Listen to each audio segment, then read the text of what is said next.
about the ideas of breaking through plateaus, getting past what is holding us back and keeping us from achieving more in our lifestyle. Now, we can blame 101 billion things on why we're not progressing, but we can basically kind of jumble things into one of four categories. Number one is genetics, right? You gotta have the right parents. Number two is your will. How far are you willing to take things? Are you willing to walk over coals and sacrifice things in your life to get further along? Maybe you are, maybe you're not. Then your know-how. What do you know? Just, there's things right now, it's like, man, if I knew this stuff years ago, I would have been so much faster on the bike and so much in better shape and everything just because of new things that I've learned. And then finally, of course, we have lifestyle constraints.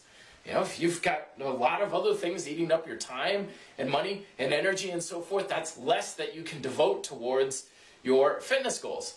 Now, the point of today's video is that typically genetics are blamed for our glass ceiling, if you will, far more than they really should be. Unless you are basically willing to walk through fire and have like crazy amounts of knowledge. We're talking like master's degrees and PhDs, and you've got lots of experts assisting you. You've done more than just read a book or two.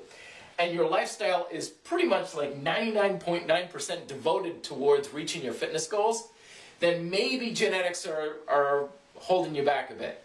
But otherwise, it's probably to do with the will, the know-how, or the lifestyle, which these things we can address.